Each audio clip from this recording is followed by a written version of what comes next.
Everyone assumes Cartman was created to be evil from the start. His manipulation, cruelty, and twisted schemes make it seem intentional. But Trey Parker says Cartman began as nothing more than a fat, obnoxious kid. Over time, that kid became far more dangerous, leading to South Park's darkest moments. In this video, we break down Cartman's most evil schemes. The Chili Cartman has done hundreds of terrible things across the show's run. He has manipulated friends, faked illnesses, started hate movements, broken laws, and caused genuine suffering to people who had no idea what was coming. But among everything the show has put on screen over more than 2 decades, one scheme sits completely apart. Not because it was the loudest or the most dramatic moment the character has ever produced, because it was so precise, so carefully constructed, and so composed in its execution that the show itself seemed to stop for a moment when it was over and take stock of what had just been allowed to happen. An older boy named Scott Tenorman was either 8 or 9 years older than Cartman, described at different points in the episode as either a 9th grader or an 8th grader. At some point before the episode begins, he had convinced Cartman that buying pubic hair from him for $10 was a legitimate transaction. Cartman, genuinely excited about moving toward what he considered a milestone of growing up, paid $16.12. He went home with a small bag and bragged about his purchase to Stan and Kyle, proud of himself for getting ahead of them. Kyle and Stan had to explain that this was not how any of it worked. Pubic hair grows on a person's body and belongs to that body and serves no purpose separated from it. Cartman had paid $16.12 to Scott Tenorman for something no transaction could ever make sense of, and Scott had taken the money knowing exactly what he was doing. The look on Scott's face, the ease with which he had pulled it off, said everything about how little he thought of Cartman as a threat. Walking away from that loss would have been the rational response. $16, a hard lesson about gullibility, and the whole thing is over. But embarrassment did not settle on Cartman the way it settles on most people. What it produced in him was something slower and colder, something that didn't fade with time or burn itself out. And from the moment he understood what Scott had done, Cartman began building a response, quietly and without announcing what he was actually doing. His first counter attempts were clumsy and obvious. Every time he confronted Scott directly, Scott outmaneuvered him without much effort. Scott was quick, perceptive, and experienced at dealing with people who came at him with anger and no real plan. Each attempt left Cartman looking worse than he had before. At one point, Cartman tried to forge a letter from Radiohead inviting Scott to perform with the band, but only if he humiliated himself first. Scott turned it around and screened a video of Cartman performing a degrading Little Piggy song and dance at a school pep rally, making Cartman the object of the whole school's laughter. Every approach backfired. Every counter became another moment for Scott to demonstrate that he was simply better at this than Cartman. Then came the moment that changed the temperature of everything. Scott forced Cartman to sign a formal document declaring him a little piggy and perform the dance again, this time with Cartman oinking on command. After the performance, Scott held Cartman's $16 out in front of him and then set the bills on fire. He held the flame to the money and watched Cartman's face while it went up. Something shifted at that point. Furious in a way that went far beyond anything $16 could account for, Cartman promised Scott revenge. He didn't shout it or cry it. He said it the way someone states a fact they have already confirmed, and then he disappeared from the conflict entirely and started planning. What he built over the following weeks was a scheme so multi-layered, so dependent on accurately predicting how every single person around him would behave that the full picture of it only becomes visible in retrospect, once the whole thing is already over. Building the real plan required several distinct pieces that had to fit together in sequence. Cartman wrote a letter to Radiohead, Scott's favorite band. He presented himself as a concerned friend of Scott's, claiming that Scott was suffering from a cancer in a sensitive area and that a personal visit from the band would be the most meaningful thing in the world to him. Radiohead agreed to come to South Park. Cartman then organized a chili cook-off in his own front yard, sent an invitation to Scott, and arranged access to a pony at the nearby farm of a man named Denkins. He told Scott that the pony was central to the plan and that a very particular outcome involving Scott's anatomy was what Cartman was working toward at the event. Cartman then shared this plan with Stan and Kyle. Understanding why that was not an accident is the key to everything. Cartman knew what Stan and Kyle would do with the information the moment they had it. He knew they would warn Scott. He had built the entire plan around that certainty. He gave them a convincing but deliberately incomplete version of the scheme, one plausible enough to be passed along, and waited. Stan and Kyle went straight to Scott and told him what Cartman was planning. They thought they were doing the right thing. They were certain they were the responsible parties who had stepped in before something awful could happen. They felt good about what they had done. Armed with what he believed was the full picture, Scott moved quickly to dismantle Cartman's plan. He contacted Denkins and arranged for the pony to be removed from the property and sent to an animal shelter. To make that happen, Scott's parents had to travel to Denkins's farm in person and handle the animal themselves. While his parents were out at the farm, Scott collected pubic hair from dozens thousands of children across South Park and prepared a pot of chili. His plan for the cook-off was to have Cartman publicly eat a bowl of pube chili in front of the entire town. One final reversal that would end the whole thing and put Cartman in his place for good. What Scott had no way of knowing was that Denkins had shot both of his parents when they arrived. They had been trespassing on his property, and Denkins, confronting two people on his land without warning, opened fire. Both of Scott's parents died at the scene. Cartman arrived while the police were still processing the area, while Denkins was still giving his statement to Officer Barbrady, and the crowd was still trying to piece together what had happened. And Cartman, standing at the edge of that scene, made a quiet decision. He took the bodies before anyone else could account for them. One night passed. The episode does not linger on what happened during it, but Cartman himself describes it later in the same flat, casual way he describes most things, which is in its own way more unsettling than anything more dramatic would have been. He sawed things apart. He prepared ingredients. He cooked through the night. By morning, he arrived at the cook-off with a pot he had made himself. At the event, Scott made his move almost immediately. He pushed a bowl of his chili toward Cartman and insisted that Cartman taste it first. He wanted to see the humiliation on Cartman's face before anything else happened, to enjoy the moment slowly. Cartman agreed without any visible resistance and ate from a bowl. Scott ate from the other. The crowd that had gathered around the tables in Cartman's front yard expected the scene they had come to see. One more version of Cartman trying and failing in front of everyone. Everything came apart at the reveal. Cartman explained, almost pleasantly, that he had known the poob chili was coming. He had switched the bowls before the contest began. The bowl Cartman had eaten from had been prepared by chef, arranged privately, and brought in as a precaution days in advance. And the bowl Scott had just finished, the one Cartman had presented at the event, had been made from the remains of Scott's parents. Reaching into his bowl, Scott pulled out his mother's engagement ring. Her finger was still attached to it. Just as Scott broke down completely, Radiohead arrived at the front yard. The band had traveled to South Park, following through on the arrangement Cartman had set up months earlier, and they walked into the scene to find Scott weeping and incoherent on the ground. Tom York looked at Scott, told him that crying like that was not a cool thing to do at all, and the band moved away. Stepping close, Cartman leaned in and pressed his face to Scott's cheek and licked the tears directly from it. He named the dish for Scott one time, calmly, the way someone reads an item from a menu, and then stepped back. The crowd stood around him in silence. Stan and Kyle looked on from the edge of the yard. Stan said they should probably never make Cartman angry again. The episode ended. Sitting with the architecture of that scheme is the only way to appreciate how different it was from anything the show had done before. Cartman built a plan that absorbed its own sabotage. The betrayal by Stan and Kyle was not a flaw in the plan. It was the plan. Without them warning Scott, Scott would have had no reason to send his parents to Denkins' farm. Without his parents going to the farm, the shooting does not happen the way it needed to happen. Every step Scott took to protect himself from Cartman's stated plan was a step deeper into Cartman's actual plan. Scott believed he was dismantling something. He was completing it. Every action Scott took to outmaneuver Cartman served Cartman's purpose instead. The confidence Scott felt at the cook-off, the certainty that he had once again defeated a 9-year-old and was about to deliver one final humiliation, was exactly the state of mind Cartman needed him in. Relaxed and sure of himself, Scott arrived with no real defenses left because he thought the threat had already been handled. He had handled it himself. Among all of Cartman's plans spread across the series, patience is what distinguishes this one from nearly everything else. Most of his schemes are quick and reactive, assembled in response to something that just happened that same episode. This one was built across weeks, possibly longer. Getting Radiohead to agree to visit South Park required a written letter, an invented story compelling enough to move a major band to travel to a small Colorado town, and then waiting for their reply. Training the pony at Denkins' farm required time and physical effort. It was all committed to a plan Cartman never intended to execute, built purely so his friends would have something convincing to pass along to Scott. He constructed props for a false scheme so that the false scheme would be believed and reported, and then let it run. Perhaps the strangest element of the whole thing is what Cartman did with the inevitability of Stan and Kyle's betrayal. Most people, when working on a real secret, guard the actual details from everyone. Cartman shared a false version deliberately with the two people he knew would expose it. He weaponized their honesty. He relied on their instinct to do the right thing. When it was over, and Stan and Kyle stood in the aftermath of what they had helped cause, they still did not fully understand their own role in it. They had contributed to the most extreme thing Cartman had ever done, and they had done it while trying to stop him. 9 years older and consistently smarter in every direct confrontation, Scott had beaten Cartman every time they faced each other head-on. The only path to winning was to stop confronting Scott directly at all. The cook-off looked like one more confrontation on the surface. It had all the visual shape of another one of Cartman's schemes going sideways in front of a crowd. Scott read it that way right up until the moment his mother's ring was in his hand. Trey Parker and Matt Stone have pointed to this episode as as a milestone in the series, the point at which Cartman shifted from being an annoying, spoiled child into what they described as the most evil kid in the world. Before the episode, Cartman was cruel and selfish in ways that fit recognizably within the range of a badly behaved child. After it, the show had a different kind of character on its hands, one with the patience, the intelligence, and the absence of remorse to do things no one had expected from a 9-year-old cartoon character. The episode also changed how the show was structured. Before it, South Park frequently split its episodes across several loosely connected subplots. After it, the show moved toward focusing on a single main plot, following the economy of storytelling that made the Tenorman episodes so effective. It was produced first in Season 5, carrying production code 501, even though it aired as the 4th episode of that season. The episode holds a score of 9.6 on user rating platforms, the highest of any South Park episode and one of the highest for any scripted television episode in those aggregates. Publications including Vulture, the AV Club, and Rolling Stone have placed it on best of lists covering not just South Park but television comedy more broadly. Season 14 added a detail that reshapes everything in the original episode. In that later season, Cartman discovers that Jack Tenorman, Scott's father, was also his own biological father. Leanne Cartman had a history with Jack Tenorman that preceded the events of the series. By that logic, Scott was Cartman's half-brother. The chili was made from Cartman's own father. The boy who ate it and wept over it was his own half-brother. The tears Cartman licked from Scott's face were his half-brother's tears. Cartman did not know any of this when it happened. The show established it years later as a retroactive piece of the story, not something that was planned from the beginning. But it means that the revenge scheme starting with $16.12 in Season 5 ended in patricide and cannibalism, carried out by a 9-year-old child who walked away from it calm, composed, and satisfied with how the day had gone. Before we move on, if you're enjoying this analysis, please consider subscribing. It helps the channel tremendously. The chili scheme is the moment that defined what Cartman was capable of. Up next, what happens when Cartman gets exactly what he always wanted and finds out that having something and keeping it are two entirely different problems. Section 2. Cartman Land. Standing in line at a theme park was, for Cartman, one of the great injustices of the modern world. Not a minor inconvenience to be tolerated and forgotten about. A genuine offense against his dignity, delivered fresh every single time he went near one of these places. The waiting, the press of other people from every direction, the moment a ride ends and a new crowd floods toward the next one, the whole exhausting shuffle of being one body in a mass of bodies, all wanting the same experience at the same time, at the same speed. Cartman had a specific and elaborate hatred of the theme park experience, one he had been developing for years, and that hatred sits at the foundation of one of the strangest episodes the show ever built around him. His grandmother, Mabel Cartman, died. She left him $1 million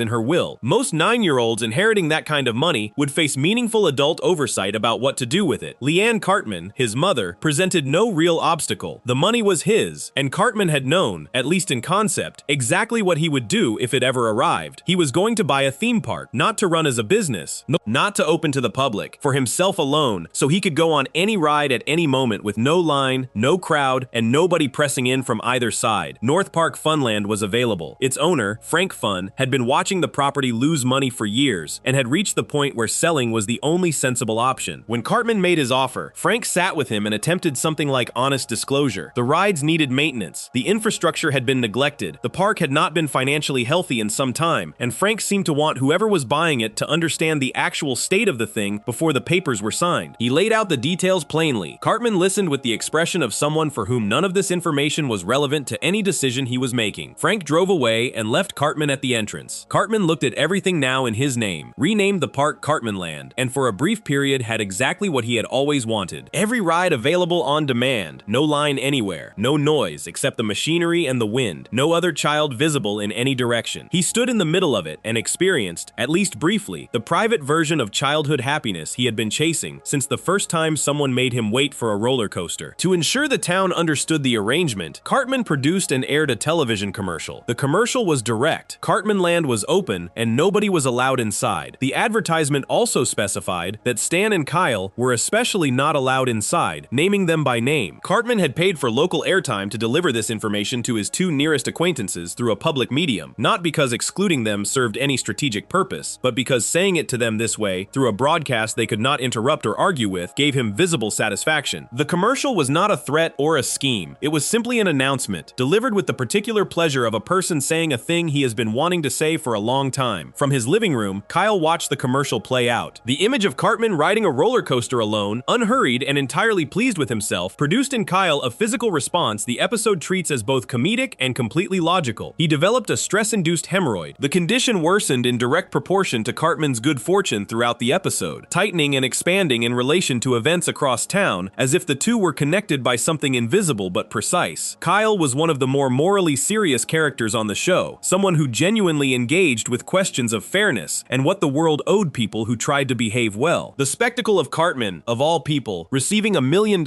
and using it to construct a private paradise while the rest of the world lived within normal constraints was not something Kyle's system could simply absorb. His body registered it as damage. Every time Cartman Land grew more profitable, Kyle's condition became more serious. Every piece of bad news for the park eased it slightly. The two were operating as a single mechanism. Problems arrived at Cartman Land before the first week was finished. Stan and Kyle attempted to access the park through a side approach. Stan walked up to the entrance under a false name and tried to talk his way inside. Cartman recognized him immediately and turned him away. Small as the attempt was, it forced Cartman to acknowledge something he had not factored into the purchase. He needed a security guard. Someone had to stand at the gate and physically enforce the exclusion that was the entire point of everything. Without enforcement, the concept didn't hold. He needed to hire someone. Hiring a security guard required a salary. The guard, a working adult with no special feeling about theme parks one way or another, explained that accepting free rides as compensation was not workable for him and that he needed actual wages paid in actual money. Cartman had no revenue coming in because no customers were entering the park. To generate the money to pay the guard's salary, he would have to admit some number of paying visitors each day. He settled on two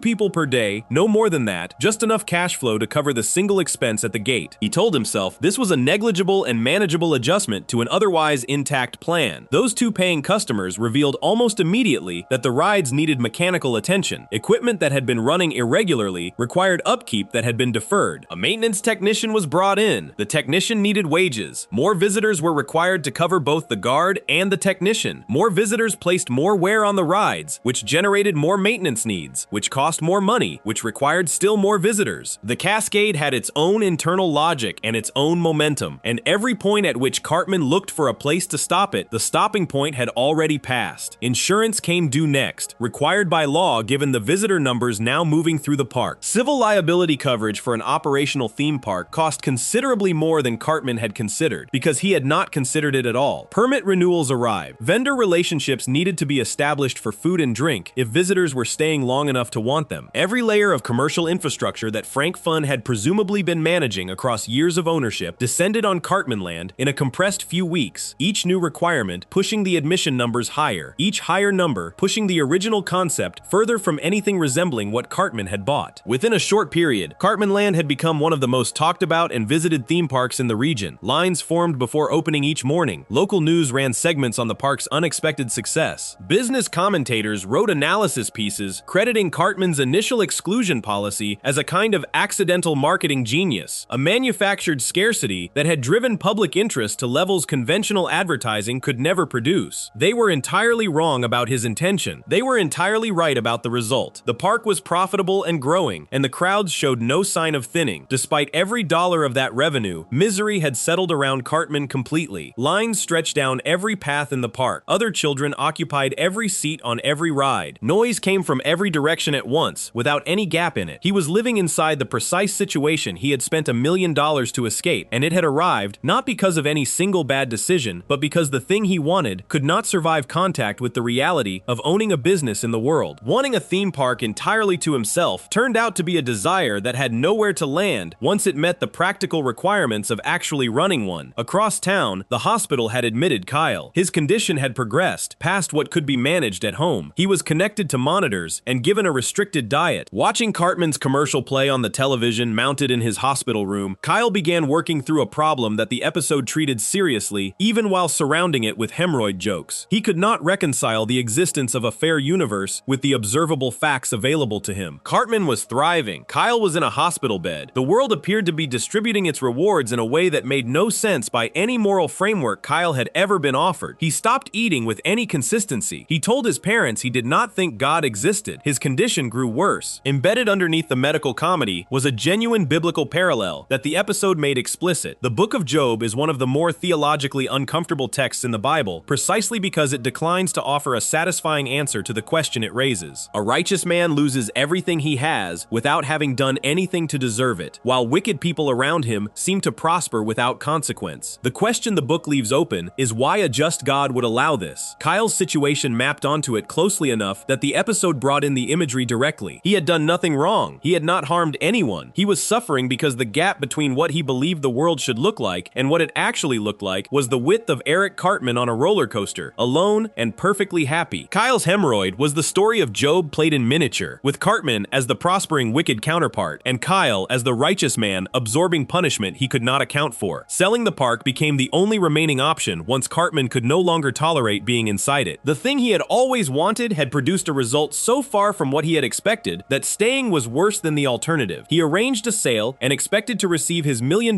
back, or most of it. The park had been profitable. The money was there somewhere. Unpaid taxes were what ended it. The IRS arrived at the moment the transaction was complete, with a full accounting of what had accumulated during the operational period. Civil penalties tied to permits and insurance obligations not properly resolved, fees from vendor arrangements and code requirements. Every amount Cartman owed had been sitting quietly in the background the entire time the park was running, growing with interest, and the total exceeded what the sale had generated. He walked away from Cartman Land without the park, without the $1 million, and with a debt of $13,000. His grandmother's entire inheritance had not just been spent, it had left him owing money to the federal government. Recovery came the same afternoon. Kyle's hemorrhoid resolved when the park changed hands. He got out of the hospital and went home and started eating again. His faith in the general structure of the universe returned to a workable state. The moral barometer the episode had been running throughout swung back to neutral, which was that Cartman had nothing and Kyle could function normally. Set alongside the elaborate targeted schemes Cartman runs against specific people, the Cartman Land plan was never aimed at anyone. No designed victim, no chain of deception built to injure a particular target. The commercial naming Stan and Kyle was casual cruelty without any larger strategy attached to it, but it was not the point of the episode. Cartman Land was about what Cartman wanted for himself, at his most basic, if given money and freedom and no one to tell him no. And what he wanted was the complete removal of other people from his immediate experience. Not power over them, not their suffering, their absence. Quiet as that is compared to some of his other actions, it reveals something the more dramatic schemes tend to obscure. His deepest desire was not dominance, it was silence. He wanted to stand at the top of a roller coaster with nobody visible in any direction and feel nothing except the absence of other people around him. The park was not a weapon aimed at anyone, it was a retreat from humanity, and humanity came flooding back in through the ordinary mechanics of owning a business, through wages and taxes and insurance, and the basic fact that running a theme park requires other people to walk through the gate. Parker has spoken about how the concept nearly didn't reach production. In early development discussions, buying an amusement park seemed too simple a premise for Cartman, too direct a wish fulfillment scenario for a character who usually works through layers of manipulation and misdirection. What changed the thinking was the specific element of total exclusion. Once the premise became Cartman buying a park in order to refuse entry to the entire world, everything else in the episode followed naturally. The commercial with his classmates' names in it, the cascade of costs, the misery of having precisely what he wanted. The concept only worked because what Cartman wanted was fundamentally incompatible, in a very practical sense, with possessing it. His extended monologue about the theme park experience, the detailed articulation of why lines and crowds and the general presence of strangers represent a fundamental affront, was modeled in its rhythm and structure on the Grinch's speech about noise in the 1966 animated television adaptation. Both characters express contempt for communal experience, with a passion far beyond what the experience itself seems to warrant. Both dress their hatred of other people's company in the language of principle, and both find, by the end of their respective stories, that the world they sealed themselves away from comes back in regardless of the effort expended to keep it out. Before we move on, if you're enjoying this analysis, please consider subscribing. It helps the channel tremendously. Cartman Land showed what happens when Cartman's worst impulses turn inward on themselves. Next, a scheme that turns outward toward an entire group of people, using a major Hollywood film as cover for something far darker. Section 3. The Movement. Watching a film 37 times is not enthusiasm. Cartman had seen The Passion of the Christ 37 times before the episode begins, sitting through 2 hours and 6 minutes of it on each occasion, and by the final viewing, he had already organized what he was going to do with it. He had a brown uniform. He had a backyard full of adults who did not know what they were participating in. He had a plan built on the specific damage the film had done to Kyle, and he had been constructing it across every single viewing, 37 times before the episode even begins. His friends knew he had seen it. He made sure they knew. He called the experience transcendent, in the way he calls things transcendent, with a weight behind it that mixed genuine feeling with the obvious awareness that he was being observed reacting to to genuine feeling. $300 million at the domestic box office, he pointed out to Kyle. Numbers like that, he said, do not lie. Something was happening in the wider culture around this film, and Cartman intended to find a use for it. He had already identified what that use was by the time the episode started. He had been planning since around the 30-second viewing. Kyle had not yet seen the film when the episode begins. He eventually went, reluctantly, partly from the pressure of knowing everyone around him had already formed an opinion. What he experienced in the theater was not what Cartman experienced. Kyle sat through the extended sequences of violence and the specific way the Jewish figures were drawn and presented, and felt something settle into him that the episode treats as a kind of psychological wound, guilt specifically, the variety that attaches to an inherited identity rather than to anything a person actually did. Kyle came out of the film believing, in some quiet and uncomfortable corner of himself, that Cartman had been right about the Jewish people all along, at least about their historical role in the events depicted. He went home and began to privately unravel. Stan and Kenny had their own response to the film, which was simpler and more practical. They thought it was a bad movie, a big-budget depiction of suffering without much dramatic architecture underneath it, essentially a very expensive snuff film, and they wanted their money back. They were told the theater could not process refunds for that particular film. They were directed to take the matter up with Mel Gibson personally. Stan and Kenny took this advice at face value, located Gibson's address in Malibu from available sources, and bought bus tickets. What they found in Malibu had nothing to do with the filmmaker anyone had been arguing about in the news. Gibson opened the door and was immediately, obviously, completely unhinged. He refused to return their $18. He told them he needed the money to build his own church so he could play banjo. He pinched himself and demanded the boys torture him. When they refused, he produced a gun, chased them through the house in increasingly elaborate outfits, and eventually commandeered a tanker truck to pursue them down the highway after they grabbed his wallet, retrieved their $18, and ran for the bus station. The Gibson that Stan and Kenny encountered bore no relationship to the serious religious artist the film's defenders had been describing in print for months. He was a gleeful, masochistic, barely coherent person who seemed to experience the events around him as a kind of endless personal entertainment. Back in South Park, Cartman was building something. He formed what he called a fan club for people who had responded to the film the way he had. He sent out invitations and organized meetings. Adults showed up. Earnest, genuine people who had seen the movie and felt something real about it and wanted to discuss it and channel it into something meaningful. The group filled Cartman's backyard. They brought religious energy with them, the kind that comes from feeling that a piece of art has reconnected a person to a tradition or a conviction that daily life had been slowly eroding. Cartman stood in front of them in a brown uniform. The uniform was not subtle. It was recognizably modeled on a particular style from a particular period in European history, the kind of silhouette that carries its associations immediately and without any need for explanation. He wore it in front of people who did not appear to register it as what it was, partly because the surrounding context of a Christian fan club gave them no frame to look for it, and partly because the thing Cartman was articulating to the group was always wrapped in the language of their own enthusiasm. He spoke about the film. He spoke about spreading its message. He spoke about what it had made them feel and what they owed to those feelings. He also led them in chants, in German. The crowds were chanting in German. Cartman was chanting in German, leading them through phrases they did not understand and could not have translated, repeating the sounds because he told them the sounds were a traditional way of honoring what the film represented. They followed along. He had them marching through the streets of South Park, led by a 9-year-old in a brown uniform, chanting in the language of a particular historical period that the uniform was referencing, and nobody in the crowd appeared to notice the connection they were participants in. Cartman found this deeply satisfying. The phrase he was leading them in was related to a march that had been used in Germany during the 1930s. The people marching with him were saying it with conviction. The specific goal Cartman was working toward, underneath the fan club framing and the enthusiasm and the legitimate religious feelings he was exploiting in everyone around him, was a second Holocaust. He said so in his room, alone, when nobody else was listening. Kneeling before a poster of Mel Gibson, addressed as a kind of patron saint of the project, Cartman described what he intended to build and laid out his gratitude for the tool that had been handed to him. $300 million of public engagement with a story about Jewish culpability, a preformed audience already primed to feel something about the subject, adults willing to follow a child through the streets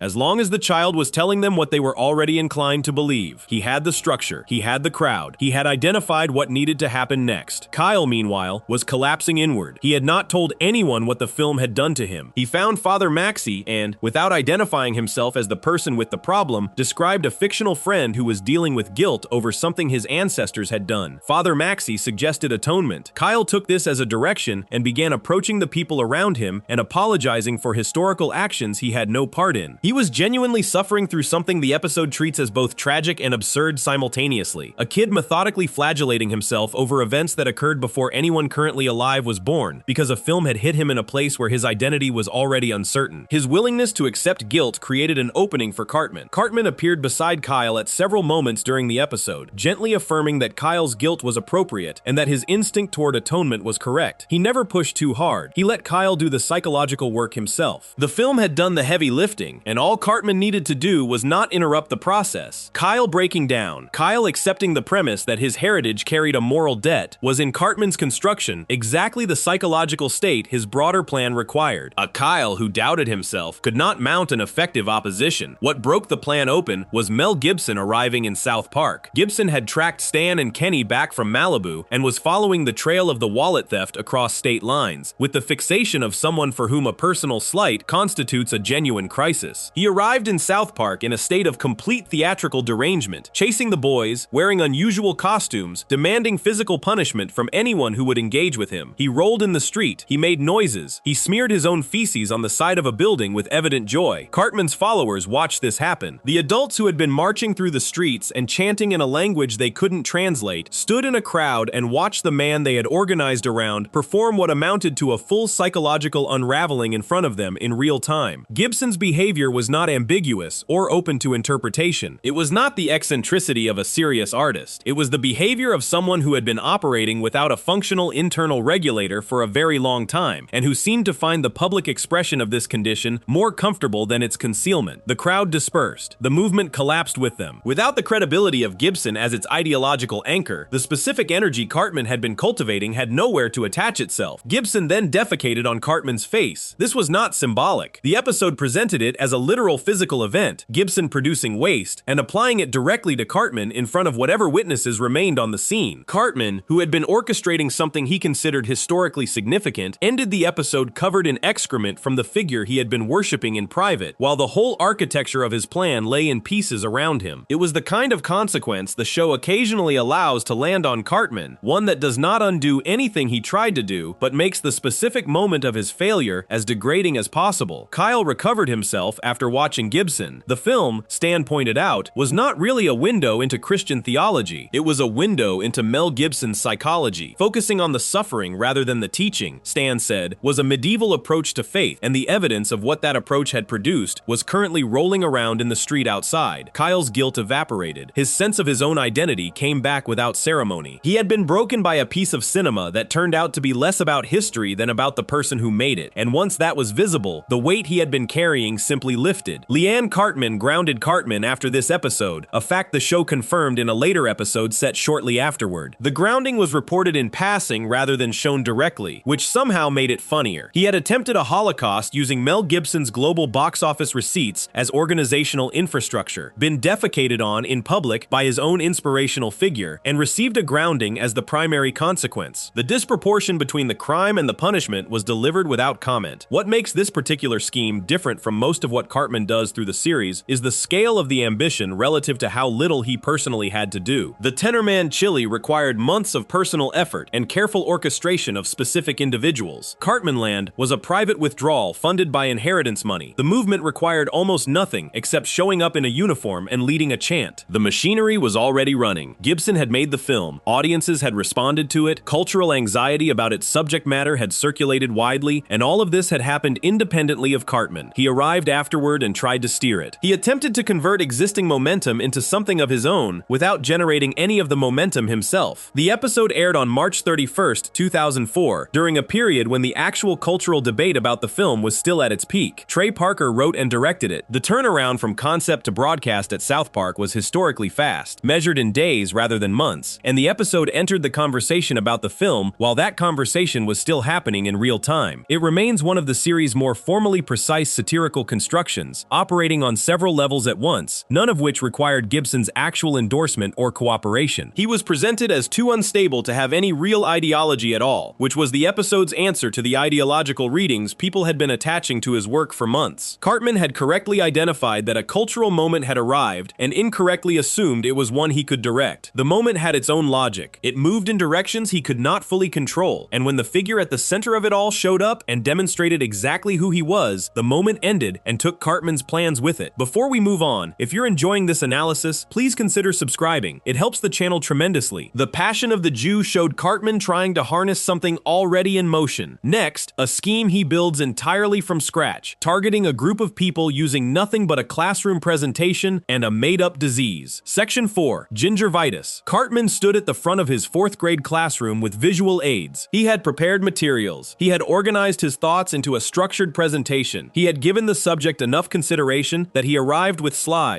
which he presented one at a time, with the calm authority of someone who has done the research and simply needs a few minutes to share it with the rest of the room. The subject was ginger kids, children born with red hair, pale skin, and freckles. And the thesis, delivered without hedging, was that these children suffered from a condition called gingivitis, which stripped them of a human soul and left them fundamentally different from everyone else in the building. The presentation was detailed. Cartman had specifics. Gingivitis was not a metaphor. It was a medical reality, as he framed it, a condition present from birth that produced the characteristic red hair and pale coloring as external indicators of the internal absence. Children with gingivitis could not tolerate direct sunlight the way full-souled individuals could. They were drawn to shadow. They were creepy, as he put it directly, in ways that his slides illustrated with a kind of infographic logic that suggested considerable effort had gone into the preparation. The presentation was not impromptu. He had made this. Kyle Broflovsky sat in the room listening to all of this with increasing agitation. Kyle had red hair. He had always had red hair. The presentation was mapping a framework of inferiority onto a physical characteristic he possessed, and he was doing the math in real time as Cartman moved through his slides. He pushed back out loud, mid-presentation, which Cartman had clearly anticipated. Kyle's objection gave Cartman the opportunity to introduce a subdivision in his taxonomy that he had apparently been looking forward to presenting. Kyle, Cartman explained patiently, was not technically a ginger. He had red hair, but lacked the combination of pale skin and freckles that defined the full condition. Kyle was what Cartman called a daywalker. The term came from the Blade films, the vampire franchise in which the half-human, half-vampire protagonist is called a daywalker by full-blooded vampires because he can tolerate sunlight. Cartman borrowed the concept and applied it to redheads who could move through the daytime world without the full vulnerabilities of gingivitis, while still carrying some portion of the underlying condition. Kyle was a daywalker, which was, in Cartman's construction, a separate and slightly less severe category rather than a contradiction of the whole premise. Kyle found the subdivision insulting in a different direction than the original insult and argued against the entire structure. Cartman stood at the front of the room with his slides and let him argue. The presentation had an immediate effect on the social environment of the school. Other children who had not given ginger kids much specific thought before now had a framework for thinking about them, and the framework they had been given was openly contemptuous. Red-haired kids were pushed out of the lunch tables. They were excluded from conversations and activities. They were treated differently not because of anything they had done, but because Cartman had stood at the front of a classroom with visual aids and established a vocabulary for treating them that way, and the vocabulary had circulated through the student body fast. Kyle watched this play out with the frustration of someone who understood exactly where it had come from and could not dislodge it because the person who had started it was already 2 steps ahead of any direct challenge. His solution was a prank. Kyle consulted with Stan and Kenny about what to do. Direct argument had produced the taxonomy of daywalkers. Going to a teacher had produced a sensitivity lecture that nobody listened to and that Cartman mostly ignored. The method they arrived at was to turn the premise on Cartman himself through physical transformation to make him experience what he had described from the inside. While Cartman slept, Kyle, Stan, and Kenny slipped into his room. They dyed his hair red. They bleached his skin lighter. They drew freckles on his face with enough care and precision that the overall result, when he looked in the mirror in the morning, would be convincing. The plan was built on a reasonable psychological assumption. A person who had spent real energy constructing a theory of inferiority around a physical characteristic would, on discovering that same characteristic in himself, either abandon the theory or feel the dissonance of it so sharply that the experience would produce something like understanding. The boys believed they were engineering an insight. They believed the irony would be legible to the person living it. They believed Cartman would see himself in the mirror, think about what he had put other children through, and come out the other side changed in some meaningful direction. Cartman looked in the mirror, understood immediately that he appeared to be a ginger kid, and did not experience anything resembling the insight the boys had hoped for. Rather than registering the dissonance, he reorganized his internal hierarchy around the new data point. If he was now ginger, then ginger was not a condition of inferiority. Ginger was the condition he had, and Cartman had never, in his experience of himself, been inferior to anything. The theory had to accommodate the theorist. The way it accommodated him was by flipping the polarity entirely. Ginger kids were not lesser. Ginger kids were the misunderstood master race, persecuted by a world that feared their difference, capable of things the non-ginger population could not access, deserving of the power that the world had spent generations withholding from them. Cartman did not question whether the original theory was wrong. He extended it in a direction that placed himself at the top. He went to school and began building a movement. The ginger separatist movement formed quickly. Cartman had real ginger kids to work with, children who had spent the preceding days being pushed out of the lunch tables and treated as outcasts by their classmates, based on a presentation one of those same classmates had delivered. These were kids with a fresh and genuine grievance, and Cartman arrived among them as someone who appeared to share their physical characteristic and to understand their experience from the inside. He had credibility he had manufactured overnight. He stood in front of them and gave them a different version of the presentation he had given to the class. Ginger kids were not creepy and soulless. They were powerful and persecuted. They were the real master race. They had simply not yet organized. They organized under him. Ginger kids from across South Park gathered with a loyalty that came from having been legitimately excluded and then offered a frame that converted the exclusion into evidence of their own specialness. Cartman moved through the group with the ease of someone who understood exactly how to speak to the specific wound he was operating near. He had caused the wound. He had watched it open over the course of several school days. He arrived with a message that did not ask them to move past the wound, but to direct the feelings it produced outward, toward the non-gingers who had caused it. The movement's energy was genuine, even if everything about its leader was fraudulent. Ginger kids began appearing across town in groups, operating under Cartman's directions. Outreach went from social to physical. Non-ginger children were rounded up across South Park, collected by organized teams of ginger kids who had fanned out through the town on Cartman's instructions. The captured children were brought to a formal event Cartman had organized and titled the Exterminate All Non-Gingers Conference, held in the Sunset Room at the Airport Hilton. The venue had been booked, which meant Cartman, or someone on his behalf, had made a phone call, confirmed a date and a room, and handled whatever logistical requirements the hotel had for the event. The Sunset Room at the Airport Hilton was probably not accustomed to hosting children's separatist conferences, but the room was reserved and the conference was real. Kyle was brought to the Exterminate All Non-Gingers Conference as the featured execution. In Cartman's framework, Kyle's status as a daywalker made him particularly symbolic as a first target, the red-haired non-ginger whose arguments against the original presentation had been the loudest and most persistent. Kyle stood at the front of the room, looking at the audience of ginger kids who believed they were participating in something meaningful and who were completely unaware that the person who had organized all of this was not actually one of them. Stan and Kenny were also captured and present. One of them leaned toward Kyle at some point during the proceedings and whispered what the boys had done, that Cartman was not actually a ginger, that the hair and the freckles and the pale skin were cosmetic, that the person leading this movement had invented the ideology, suffered no consequences from it, and then adopted it the moment it suited him. This whisper, or something functionally like it, carried. Cartman heard it. The moment Cartman understood that the room now contained people who knew he was not actually a ginger, the calculation shifted instantly and completely. The movement was no longer useful. It was now a liability. Standing at the front of the Exterminate All Non-Gingers Conference, he stopped what was happening and began walking it back. Not slowly or with visible embarrassment, quickly, systematically, with the efficiency of someone who has decided a course of action and is simply executing it. He told the assembled ginger kids that their separatism was wrong. He told them that gingers and non-gingers needed to coexist. He told them that the energy they had been channeling was misdirected. He found language for dismantling the very structure he had built, not because he believed any of it, but because dismantling it was now the option that most immediately served him. The ginger kids listened. They had organized around him quickly, and they dispersed around him just as quickly. The conference ended without the pit of lava. Kyle and Stan and Kenny went home. Cartman went home. The episode finished. No consequences arrived for Cartman from any direction. The children who had been kidnapped and brought to a hotel conference room were released and went back to their lives. The ginger kids, who had spent several days conducting what amounted to organized hostile activity across South Park, experienced no formal response. Cartman, who had delivered a hate speech in a classroom, organized a separatist movement, directed the kidnapping of multiple children, and then dissolved the entire structure the moment it stopped serving him, was grounded for nothing specific related to any of this and otherwise moved forward without interruption. The episode's final note was that Kyle understood Cartman was a manipulative person and that this understanding changed nothing about what would happen next week. Examining the scheme carefully, the progression from first presentation to kidnapping conference runs in about a week of story time, which gives some sense of how quickly Cartman can build organizational infrastructure when the raw material is already there. He did not create the conditions that made the ginger kids receptive to his message the second time around. He created those conditions himself during the first presentation, then arrived afterward and harvested them. The ginger kids were angry because Cartman Cartman had made them targets. Their anger made them available to Cartman as followers when he presented himself as one of them. He manufactured the grievance that produced the loyalty that built the movement that he led toward the Sunset Room at the airport Hilton. The Daywalker taxonomy is worth holding for a moment because it shows something specific about how his mind handles contradiction. When Kyle objected during the presentation, Cartman did not adjust the argument to account for the objection. He expanded the argument to absorb it. Kyle having red hair without the full ginger profile was not a problem for the theory. It was a feature the theory had not yet named. Cartman named it and moved on. The theory grew to cover the challenge rather than breaking under it. This is the same structural move he made the morning he looked in the mirror and saw red hair. Rather than recognizing that the theory was wrong, he found the position within the theory that accommodated what he was seeing. His thinking was not brittle under pressure. It was adaptive in a direction that always preserved his status at the center. The episode entered the broader culture in ways most television moments do not. A clip circulated online for years in which a real child with red hair delivered an impassioned response to the gingivitis presentation, insisting on his own soul and his own value. The clip became one of the more watched user-generated responses to any television episode of that era, viewed by millions of people who had and had not seen the original episode and who found in the child's genuine distress a quality the internet responded to with the complicated mixture of sympathy and amusement that characterized its early years. South Park had produced a real-world echo of the in-episode dynamic, a kid pushing back against a cultural insult with exactly the intensity the insult was designed to provoke. Cartman, had he been aware of the video, would have found this deeply satisfying. Before we move on, if you're enjoying this analysis, please consider subscribing. It helps the channel tremendously. The Ginger Kid scheme showed how quickly Cartman can build a movement from nothing and walk away from it just as fast. Next, a scheme aimed at a single target, built over weeks of elaborate deception, all to get a seat at a birthday dinner. Section 5. Casa Bonita. Kyle found out he wasn't invited the same way Cartman found out he was. Kyle's mother told the boys she was taking 3 of them to Casa Bonita for Kyle's birthday, and when Cartman started singing his Casa Bonita song before she had finished the sentence, Kyle stopped him. Not you. Butters was going instead. The reason Kyle gave was both simple and accurate. Cartman had never been genuinely kind to him even once, and a birthday dinner was not the occasion to start pretending otherwise. The reasoning Kyle offered was both accurate and complete. Cartman had never been kind to him. Not once. Across all the years they had been around each other, had Cartman done anything for Kyle that was not either self-serving or outright cruel. Kyle could not identify a single moment of genuine warmth, a single unambiguous act of care or friendship that had not turned out to serve some other purpose underneath. Butters was invited because Butters had been decent. That was the whole explanation. Cartman had nothing to argue against it that would not simply prove the point. Genuinely believing he could become a different person over a short period of time, Cartman mounted a campaign of apparent niceness. He tried to demonstrate that Kyle's assessment was wrong, that he was capable of kindness, and that the birthday list should be revised accordingly. His attempts at niceness were not convincing, partly because they were being performed by someone with no working model of what genuine niceness actually looked like, and partly because Kyle was watching closely and recognizing the architecture of what was happening. Kyle eventually told him the terms. If Butters could not come, Cartman could take his spot. This was not an opening. Kyle said it as a conditional that was expected to remain permanently closed. Cartman heard it as an instruction. Getting Butters out of the picture required a story large enough to keep him out of circulation for as long as the birthday trip required. Cartman arrived at Butters with news of a coming asteroid or comet impact, a civilization-ending event that was already in motion and that most of South Park had no warning about. He told Butters that he was sharing this information out of genuine friendship, that he was warning someone he cared about before it was too late, and that survival required going underground immediately. A bomb shelter was available. Butters needed to get in and stay in until Cartman came to tell him it was safe to emerge. Butters got in. He had no framework that placed Cartman outside the category of trustworthy sources. His operating assumption about other people was that they meant what they said, that the information they provided corresponded to something real, that the world behaved in the straightforward way people described it to him. This assumption had failed him before, in other episodes and other circumstances, and it would fail him again afterward, and it failed him here completely. Butters descended into the shelter and accepted the end of the world as a fact because a person he trusted had told him it was happening. Down in the shelter, he did not collapse. Butters adapted. He was underground with no company, no connection to the surface, and the settled belief that everyone he had ever known was dead, and he organized himself around that reality with a kind of functional determination. He found a stray dog in what he believed were the ruins of the town above and took the animal as a companion. He built structures from whatever was available in the space around him. He established routines that gave shape to days that would otherwise have had none. He was surviving the apocalypse with the tools he had, and the tools were mostly just his own willingness to keep going. going. He also built a statue. Cartman had saved his life. Cartman had come to him with a warning before the end, had cared enough about him to make sure he had a chance when everyone else was lost. The statue was a monument to that friendship, constructed from materials Butters gathered from the rubble of what he took to be the destroyed world around him. He placed it in his underground space and positioned it as something close to a shrine. The gratitude it expressed was genuine. Butters was not being ironic. He was not performing thankfulness. He was alone in a hole in the ground, believing the world had ended, and the person he was thanking was at that moment eating sopapillas at a restaurant 40 minutes away. Chicago's 1976 ballad played over scenes of Butters in the shelter, intercut with Cartman at Casa Bonita. The song choice produced the particular kind of discomfort the show deployed at its most precise, a lush and genuinely emotional piece of music attached to footage of a 9-year-old in a hole believing he was the last survivor of civilization, while the person responsible sat in a restaurant booth with a plate of fried dough and honey. The music did not mock Butters. It took his situation at face value, on his own terms, with the full emotional register his experience actually warranted by his understanding of it. The comedy came from the gap between that register and what was actually happening above ground. Casa Bonita delivered everything the episode had promised it would. The restaurant, modeled directly on the real Casa Bonita in Lakewood, Colorado, was the kind of place that existed nowhere else and had a singular hold on the memories of anyone who had been brought there as a child. Cliff divers performed above an indoor waterfall, dropping from platforms into a pool below, while diners ate at tables arranged around the spectacle. Black Bart's Cave was a walk-through attraction children could explore. Puppet shows ran at scheduled intervals. Sopapillas, deep-fried pastry squares served warm with honey on the side, were the restaurant's signature dessert and something Cartman had apparently thought about with a frequency and intensity that the episode presented as completely reasonable given the circumstances. He had wanted to be there for a long time. He was finally there. The episode let him enjoy it fully, without interruption or deflation, which produced its own quality of humor. The worst person at the table was having the best time. Then the complications arrived. Butters escaping the shelter and wandering into a landfill, which he interpreted as the destroyed remains of South Park, touched off a search. Sheila was already organizing the birthday party logistics. Other adults became involved in looking for Butters. The party's departure was delayed because Butters had not been located and nobody could proceed normally while a child was missing under unknown circumstances. Cartman, monitoring the situation, realized that Casa Bonita would have to wait. He also realized that Butters needed to stay underground for at least another week, because if Butters surfaced before the party, the entire structure collapsed. He went back and told Butters to stay put for 6 more days. Butters complied. The party eventually departed for Casa Bonita. The timing turned out to be far shorter than Cartman needed. Almost immediately upon arrival, Sheila received a phone call informing her that Butters had been found and that Cartman was connected to his disappearance. Kyle had already suspected the shape of what had happened. The logic of it was not difficult to reconstruct once the information about Butters was on the table. Cartman was confronted at the restaurant. He was told the police were coming. Realizing his remaining time at Casa Bonita was measured in seconds, Cartman ran. He went through the restaurant as fast as his legs allowed, hitting every attraction in whatever order they appeared in front of him, cramming as much of the experience as possible into the shrinking window before it closed. He went through Black Bart's Cave. He grabbed food. He watched the cliff divers for whatever fragment of time he could spare. When the police and the Broflovskis and the boys had him cornered, he jumped off the waterfall. They found him floating on his back in the pool below, looking up at the ceiling, apparently at peace with how the afternoon had resolved. The officer processing the arrest laid out the inventory of consequences. An entire town had been thrown into panic over a missing child. Friendships had been damaged or destroyed. The next stop was juvenile hall for a week. After all of that, the officer asked, was it worth it? Cartman said, totally. He said it the way a person says something they have already confirmed internally and do not feel the need to defend at length. Totally. He had been to Casa Bonita, he had eaten the sopapillas and seen the cliff divers and run through the cave and floated in the waterfall pool before his arrest. The accounting he had done before deciding to lock Butters in a shelter had always included the possibility of this outcome, and the outcome was acceptable. He had made his calculation in advance, and the calculation had held. Holding the scheme against the others examined in this video, the Casa Bonita plan is unusual because the goal was so modest. The Scott Tenorman scheme required months of planning and resulted in 2 deaths and an act of cannibalism. The movement from Passion of the Jew was aimed at historical scale destruction. The Ginger Kids scheme organized a separatist movement and a kidnapping conference. All of those were built around ambitions that, even by Cartman's standards, were large. Casa Bonita was built around getting a seat at a birthday dinner. 1 seat, 1 evening, sopapillas and cliff divers and Black Bart's Cave. That was the complete scope of what he was after, which means he locked a child in a bomb shelter for 2 weeks, engineered a town-wide panic around a missing person, deliberately extended the deception for 6 additional days when the original timeline slipped, sustained a lie large enough to convince convince someone that civilization had ended and accepted juvenile detention as a consequence. For a birthday dinner, for one seat at a table Kyle had not offered him. The disproportion between what he wanted and what he did to get it is the clearest window anywhere in the series into how Cartman's internal scale of proportionality actually works. Butters was always going to be the mechanism. The relationship between the two characters across the series follows a consistent pattern because Butters brought a consistent vulnerability to it. He trusted the information he was given. He operated from the baseline assumption that people presented him with accurate descriptions of reality. Cartman understood this the way someone understands a tool they have used many times, with the automatic ease of familiarity. Whenever a scheme required a body that could be moved and placed and kept in a particular location through deception alone rather than force, Butters was the available candidate. Trey Parker wrote and directed the episode, which aired on November 12, 2003. The idea of Cartman convincing Butters that an asteroid was coming had existed within the show's writing room for a long time before it reached production. Described by Parker as a concept the team had held onto looking for the right context. The Casa Bonita connection was developed the week before broadcast, on a Thursday, which meant the full episode came together in less than a week once the two ideas were joined. Parker, Matt Stone, director Eric Stove, and other production staff had personal memories of visiting the real Casa Bonita as children growing up near Denver, and those memories gave the episode its specific affection for the place. Parker and Stone bought the real Casa Bonita in 2021 after it closed during the pandemic and reopened it in 2023 with renovations that preserved the distinctive character of the original. The cliff divers still perform. The sopapillas are still served with honey. Black Bart's cave is still there. Inside the renovated restaurant, a statue of Cartman now stands in a position of honor. He is depicted enjoying the meal he dreamed about in the episode: tacos, nachos, burritos, and enchiladas. Guests can have their photograph taken with it. The person who spent 2 weeks in a bomb shelter so that Cartman could visit this restaurant now has a permanent monument to that visit inside the restaurant itself. Butters' statue in the shelter was temporary. Cartman's statue in the restaurant is not. Before we move on, if you're enjoying this analysis, please consider subscribing. It helps the channel tremendously. Casa Bonita showed Cartman willing to do almost anything just to get a seat at a table. Next, a scheme that starts with a chance encounter in a toy store and turns into one of the most carefully calibrated acts of public deception the show ever produced. Section 6. Le Petit Tourette. Thomas was a boy Cartman had never encountered before, standing in the aisle of a toy store with his mother nearby, trying to manage the situation with the weary efficiency of someone who had been doing this for a long time. Thomas had Tourette's syndrome. His tics were vocal, involuntary outbursts of obscene language that arrived without warning and departed the same way, and his mother explained this to anyone who looked over with alarm, patient, and practiced in the delivery. Thomas himself was neither distressed by the attention nor performing for it. He was simply a kid in a store with a neurological condition, waiting for it to pass so the shopping could continue. Cartman stood in the aisle and watched this for a moment. Then he skipped away singing, which the episode presented as a direct quote from a specific source. The song he sang as he left the toy store, bouncing through the doors and into the parking lot, was a version of the song from Charlie and the Chocolate Factory, the one the boy sings when he finds the golden ticket. Cartman had just found his golden ticket, a diagnosed medical condition that produced involuntary verbal outbursts, a neurological reality so well documented and so protected by the general instinct toward compassion that anyone who appeared to have it could say almost anything without facing normal social or institutional consequences. He had been looking for something like this his whole life without knowing it existed. 4 days later, Leanne Cartman brought him to a doctor. She had observed what she believed were symptoms over those 4 days, a series of involuntary seeming outbursts that tracked closely enough with what she knew about Tourette syndrome to cause genuine concern. The doctor examined him and diagnosed him. The school was notified. The following morning, Cartman walked through South Park Elementary's hallways, saying whatever came into his head to every person he passed, and none of it produced any negative response because the school had been told. Every passing adult received a burst of language they would not have tolerated under other circumstances. Principal Victoria received one at close range. Mr. Mackey received one. Teachers who crossed Cartman's path received them. Kyle warned each of them in turn that Cartman was faking, and each of them responded with a version of the same misinterpretation, that Kyle was claiming people with Tourette syndrome in general were faking, which was an offensive position that reflected poorly on Kyle rather than on Cartman. The more Kyle objected, the more the adults around him heard a kid being hostile toward a vulnerable classmate with a legitimate diagnosis. Cartman had constructed a social environment where the most obvious truth about his situation was the hardest thing to say without appearing to be the problem. Principal Victoria sent Kyle to attend a support group for children with Tourette syndrome, presumably to educate him and soften whatever instinct had produced the objection. Kyle went. He sat in a room with kids who actually had the condition and listened to them describe their their tics, their experiences, the specific challenges of moving through a world that responded to involuntary behavior as though it were a choice. These were real kids talking about real things. And Kyle, who genuinely understood the difference between what he had said and what the adults thought he had said, found himself in the position of someone whose correct argument had been so thoroughly framed as something else that defending it produced worse optics than abandoning it. Kyle apologized to the group, then he was made to apologize to Cartman directly. Cartman accepted the apology with visible pleasure and used the occasion to explain to Kyle what was happening, because Kyle was going to keep trying to stop him anyway, and explaining the situation was itself a form of enjoyment. He described the plan in broad terms. He could now say anything to anyone at any time with no consequence, and his end game was going on national television. A news program of the Dateline variety had been contacted and had expressed interest in running a segment on Cartman's experience as a child with Tourette syndrome. On this program, in front of a national audience, he intended to deliver an anti-Semitic tirade directed explicitly at Jewish people, with Kyle's parents named specifically. The format of the segment would make it impossible for the network to respond in the normal way. He would be a child with a documented diagnosis expressing his symptoms on camera. Nobody could touch him. Kyle could try to stop it, Cartman added, if he wanted to be a buzzkill about the whole thing. Kyle was welcome to make the attempt, and then Cartman walked away. Real Tourette syndrome had been receiving some attention at the time of the episode's production, partly from coverage of extreme cases that emphasized the coprolalia aspect, the involuntary shouting of obscene or offensive language, which was in fact one of the less common manifestations of the condition. Trey Parker structured the scheme around Cartman's misunderstanding of the disorder as being primarily about saying whatever came to mind without consequence, which was not an accurate description, but was exactly the misunderstanding that a person like Cartman would arrive at after watching someone with vocal tics in a toy store for 30 seconds. The episode was written to be accurate about the real condition, including its frequent overlap with other conditions like OCD and ADHD, and the Tourette's kids in the support group were presented with specificity and care rather than as props. The comedy came from Cartman's exploitation of a misunderstanding, not from the condition itself. Something started going wrong with the scheme before the television segment could happen. Cartman had been saying out loud whatever entered his mind, sustaining a constant flow of unfiltered language as performance. But the performance had been running long enough that it had begun to affect something actual. The boundary between what he chose to say and what simply came out had been eroding over the course of the episode, and he stopped being able to feel where that boundary was. The first sign arrived when he was near Kyle. He blurted out that he had wet the bed the night before. He said it without meaning to his enemy, in public. Kyle stared at him. Cartman appeared surprised by his own words, the specific quality of surprise belonging to someone who had intended to say nothing and found something had escaped anyway. He warned Kyle not to repeat it. Kyle filed it away. More followed. At various moments throughout the latter section of the episode, Cartman produced confessions about himself in the manner of someone whose internal containment system had developed a leak they could not locate or seal. He cried at night because he did not have a father. He said this out loud in a context where he had not decided to say it. He had a crush on a girl named Patty Nelson. This also came out. Each disclosure arrived with the quality of something grabbed from the wrong side of a barrier, not chosen but ejected, and each one added to a collection of private information that Cartman had been maintaining carefully and was now distributing involuntarily. Kyle watched this develop and began to understand that the approaching television segment had acquired a different potential than Cartman intended for it. Cartman was no longer fully in control of what he said. Going on national television in this condition meant going on national television with no reliable filter between his most private information and an audience of millions. Kyle began working to make sure the segment happened, rather than trying to prevent it. National television was being organized on Cartman's behalf by the production team of the news program, which had been arranging the logistics of the segment and preparing the studio. Kyle worked a different angle, contacting real kids with Tourette syndrome and arranging for them to appear on the program as well, expanding the segment. This required coordination with the support group he had attended. The kids agreed to participate. The segment was becoming a larger production than Cartman had originally negotiated. By the time Cartman arrived at the venue, dressed and prepared for what was supposed to be the delivery of his carefully planned on-air hate speech, the loss of control had advanced to the point where his ability to manage the segment was genuinely in question. He stood in front of the waiting audience, about to go on air, and began producing confessions in rapid succession. The things he had been holding back, the private inventory of humiliations and vulnerabilities and desires that he had spent years keeping behind whatever internal wall usually contained them, came flooding out into a room full of people who had gathered to watch something else entirely. Kyle, observing this, recognized that the segment no longer needed to happen. Cartman was about to humiliate himself on national television, more thoroughly than Kyle's most optimistic plan plan for stopping him could have managed. Kyle pulled the broadcast. He went to the production team and arranged for the segment to be canceled, preventing it from airing. Cartman, realizing what had happened, walked over to Kyle and hugged him. The hug was sincere. He thanked Kyle directly and without irony, explaining that Kyle had saved him from an outcome that would have been genuinely catastrophic for his private life. He was grateful. He had not planned for this outcome, but he was experiencing it as a rescue. Kyle stood there being thanked by the person he had been trying to expose and defeat, and understood that his interference had resulted in Cartman being better off than if Kyle had done nothing at all. Kyle's strategic response to the scheme had turned into a favor to the schemer. Kyle and Thomas, who had been alongside him through the episode's latter section, both expressed the specific frustration of people who had wanted a different outcome and had watched a correct move produce the wrong result. Trey Parker wrote the episode and directed it, and the production of Le Petit Tourette involved an extended negotiation with Comedy Central about the content. The show's entire premise required that Cartman's dialogue be broadcast without the standard bleeping that would normally have been applied to the language he was using. Parker and Stone felt strongly that the bleeping would undermine the point of the episode entirely, since the comedy and the critique depended on the audience actually hearing the unfiltered content rather than being shielded from it. Comedy Central had concerns about airing it in the standard time slot. The suggestion was made internally that it might be presented at midnight as a special episode rather than during the regular broadcast. Parker and Stone pushed back. The episode aired as the mid-season premiere in October 2007 without significant censorship, which meant it went out in essentially the form it was produced. What the scheme tried to exploit was something real about how the world handles visible vulnerability. Cartman correctly identified that a documented diagnosis creates a protected space around a person, a zone where normal social enforcement mechanisms suspend themselves in favor of accommodation. He understood this as a gap he could walk through. He walked through it. He said things to the faces of people who could not respond normally. He enjoyed every second of the experience and documented the joy of it with the specific satisfaction of someone who has found a correct answer to a problem that had been sitting unsolved for a long time. His undoing came from inside the gap itself. The performance required to fake Tourette syndrome meant sustained practice at not filtering his own speech, and sustained practice at not filtering speech erodes the filter. He had been running a simulation of having no internal censor, and the simulation had started converting to reality around the edges, leaking actual private content through a mechanism he had built to carry false content. The scheme defeated itself using the exact tool Cartman had built to make it work. He had constructed a machine for saying whatever he thought without consequence, operated it for long enough that it stopped being a machine and started being a condition, and then had to be rescued from it by the person he had built it to harm. The episode holds a place in the broader conversation about how the show handles real medical conditions, not as a target of ridicule, but as a context that Cartman moves through with his usual disregard for anything except what the situation offers him. The kids in the support group were not the subject of the episode's comedy. Cartman's exploitation of a real condition was. The distinction is one the show made clearly enough that the episode has been discussed positively in contexts adjacent to Tourette syndrome advocacy, cited as a rare example of mainstream comedy that treats the condition accurately while finding humor entirely elsewhere. Before we move on, if you're enjoying this analysis, please consider subscribing. It helps the channel tremendously. Le Petit Tourette showed what happens when Cartman's scheme turns on himself. Next, the most deliberately cruel act he ever committed against a single person, executed in the middle of the night with a syringe. Section 7. The syringe. A routine tonsillectomy had been scheduled. Cartman's tonsils needed to come out, and the procedure was straightforward enough that the most significant detail in the conversations leading up to it was whether ice cream would be available in the recovery room. He was promised ice cream. He agreed to the surgery on the basis of that promise, which was reasonable given that he was 9 years old and the tonsils were a secondary consideration. Nobody at Hell's Pass Hospital explained what had gone wrong until after the operation was complete. A blood transfusion had been involved in the procedure, and the blood came from an infected donor. The doctors gathered at Cartman's bedside and delivered the information. He had contracted HIV.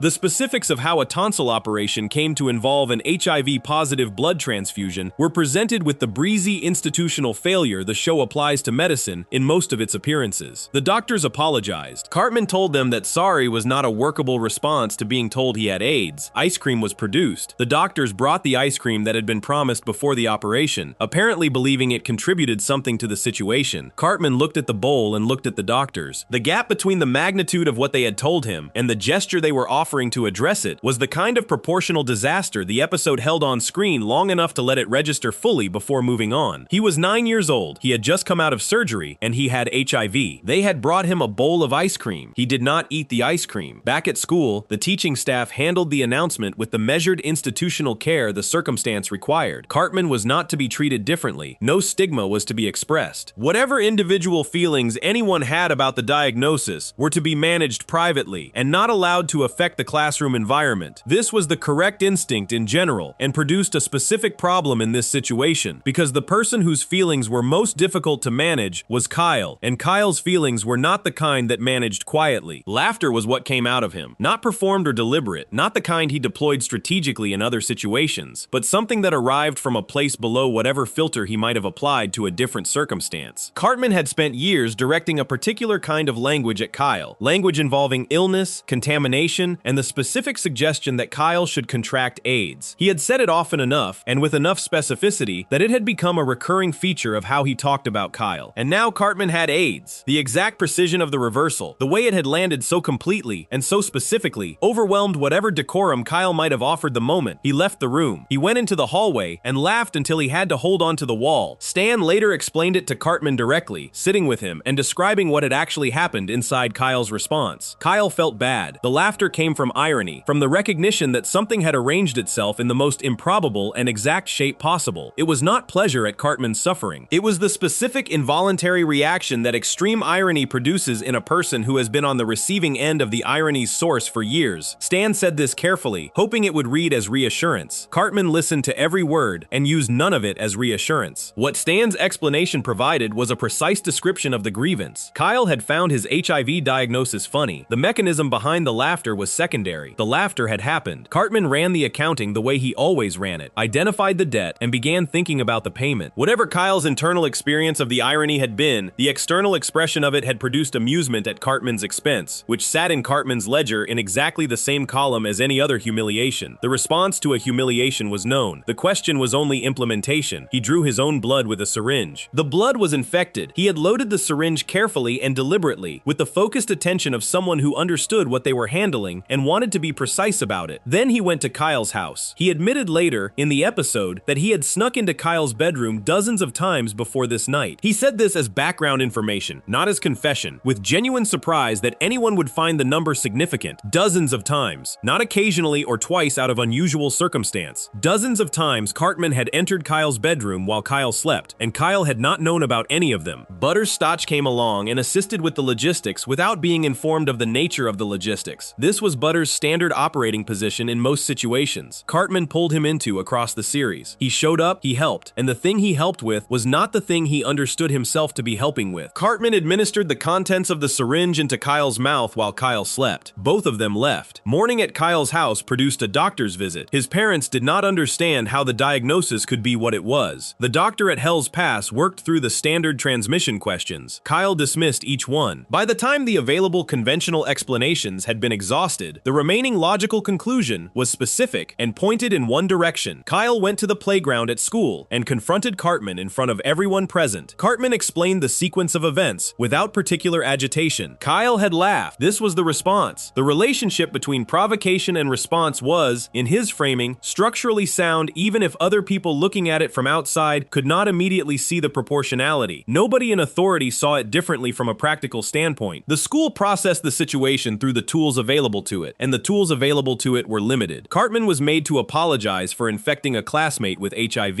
An apology was produced. Kyle was then made to apologize for tattling. This counter-apology was also produced. Both children were returned to class. What had happened between them, the deliberate nighttime injection of a blood-borne virus into the mouth of a sleeping person, was resolved at the school level with 2 spoken apologies and a mutual return to whatever lesson was scheduled next. The institution had nothing larger in its toolkit and did not appear troubled by this limitation. Neither Cartman nor Kyle had a cure available, which meant the situation had a practical dimension underneath the anger. Magic Johnson had been living with HIV since 1991, having announced his diagnosis in November of that year, and had survived considerably longer than most medical projections from the early period of the disease would have suggested. His survival attracted curiosity. Cartman identified Johnson as the most promising available source of whatever information might lead toward a resolution, and Kyle, despite his feelings about sharing a car with the person who had infected him, was in the same medical situation and had the same interest in an answer. They traveled to Los Angeles. Johnson's house was the first surprise. He was warm and friendly, and completely without any specific medical knowledge about his own case, beyond what his doctors had told him over the years. He had been diagnosed, he had taken his medications, he had lived his life, and he was not aware of any particular reason reason why things had gone better for him than they might have. He was helpful in the way that extremely wealthy and fundamentally decent people can be helpful when they have nothing concrete to provide. Cartman and Kyle came away from the meeting with good feelings about Magic Johnson as a person, and nothing actionable about the actual question. Scientists working independently reached the answer by examining Johnson's physical environment rather than his biology. The investigation arrived eventually at what was under his mattress. Johnson had been sleeping on an enormous quantity of $100 bills for years. The bills, through the ordinary accumulation of contact with various surfaces and substances during their circulation, carried microscopic traces of amphotericin B, an antifungal compound that researchers had studied for potential applications in HIV treatment. The trace amounts were small enough to be functionally invisible in any individual bill. Sleeping on a mattress of them over years had produced a cumulative low-level exposure that had been functioning as an ongoing partial treatment. Johnson had not been doing anything medically intentional. He had been sleeping on money. The money had been, without anyone intending it, doing something medically significant. Bringing this discovery to the relevant research context produced a cure. A Jimmy Buffett concert celebrated the announcement, which was exactly the kind of public event the episode used to examine the specific cultural language that had developed around AIDS awareness fundraising by 2008. Buffett performed a reworked version of one of his well-known songs, adjusted to address the cure rather than the original subject. The crowd celebrated with the particular energy of people at an event they understand to be historically significant. Kyle stood in the middle of the celebration and attempted to tell the people around him what Cartman had done. Nobody directed their attention toward the information. The story of the cure had already become the story, and the detail of how Kyle had come to need it was not a detail the moment had room for. Kyle told Cartman he was still going to break his Xbox. Cartman, who had been standing in public goodwill and finding it pleasant, received this as an immediate emergency and ran after Kyle to prevent the outcome. Disproportionate as the injection itself was to the provocation of laughter, the scheme reveals something precise about the internal arithmetic Cartman applied to the Kyle situation across the whole series. Kyle had not insulted him. Kyle had not planned or executed a joke at his expense. Kyle had produced an involuntary reaction to an ironic arrangement of facts, a genuine laugh that had come out before Kyle had a chance to evaluate whether it was politic. In Cartman's accounting, this registered identically to deliberate attack. Any configuration of events that placed amusement on Kyle's face in connection with something Cartman was experiencing sat in the same column as everything else that had ever made Kyle smile at the wrong moment, and the column required balancing. Sneaking into Kyle's bedroom with a loaded syringe required planning, equipment, a collaborator, operational composure in an environment where he was not supposed to be, and the certainty afterward that what he had done was proportionate. Every step was completed without visible hesitation. The school agreed with his implicit assessment of the proportionality, or at least behaved as if it did, by resolving the situation with a mutual apology and moving on. The disproportion between the act and the institutional response was its own commentary on what happens when authority systems encounter cruelty that moves faster than the frameworks available to address it. Season 12 opened with this episode on March 12, 2008. The premiere placement gave it weight within the season structure, and publications that engage with HIV and AIDS as subjects took the episode seriously enough to write about it, noting that Kyle's anger was given full narrative presence throughout, even when no institutional structure around him validated it. The episode sits in a different register from the show's earlier uses of AIDS as comedic material, because the central act was not a joke about the disease. It was a deliberate crime committed by one person against another, followed all the way through to its medical and interpersonal consequences, and the resolution was a Jimmy Buffett concert that nobody controlled and a broken Xbox that someone ran to protect. Before we move on, if you're enjoying this analysis, please consider subscribing. It helps the channel tremendously. Tonsil Trouble showed how far Cartman would go over something as small as being laughed at. Next, a scheme that takes his capacity for exploitation to its most clinical extreme, this time aimed not at a single individual, but at the most vulnerable population he could locate. Section 8. The association's Sarah McLachlan was on television, asking for help. The commercial she appeared in, the kind built around soft piano music and photographs of suffering that organizations use to reach people in a particular emotional state, featured babies who had been born addicted to crack cocaine. These were real children born into an immediate physiological crisis through no action of their own, and McLachlan's narration over the images was calibrated to reach the part of a viewer that responds before the defensive part can organize a reason not to. Kyle watched it and felt moved. He put down what he was doing and went to Colorado Medical Center to volunteer. Cartman was already there. This was not a coincidence that Kyle could make any comfortable sense of immediately, because the Cartman he found at the hospital was performing the surface behavior of someone engaged in altruistic work. He was present. He was interacting with the facility. The visit seemed organized. Kyle followed him and discovered what was being organized. organized. Cartman, together with Craig Tucker, Clyde Donovan, and Butters Stotch, had assembled a business operation built around filming crack-addicted babies competing for a small ball of crack. The babies were put into a space together. The ball was introduced. The footage was recorded. The footage was then distributed online and monetized through advertising revenue. The operation had a name: the Crack Baby Athletic Association. Kyle's immediate response was the response of someone who has encountered something they cannot immediately categorize in a way that makes it manageable. Horror was the first register, followed quickly by the instinct to report what he had seen to someone with authority to do something about it. He turned to leave. Cartman stopped him with a question, which was, had Kyle actually looked at the footage and seen what kind of numbers it was generating? The pitch that followed was careful and incremental. Cartman did not lead with the most difficult aspects of the arrangement. He framed the operation in the language that legitimate sports organizations used about themselves, describing the babies as athletes engaged in a competitive activity, describing the revenue model as a standard broadcast rights agreement, describing his role in the business as management and curation rather than exploitation. He offered Kyle a management position. He offered it with a salary. He described Kyle's presence in the organization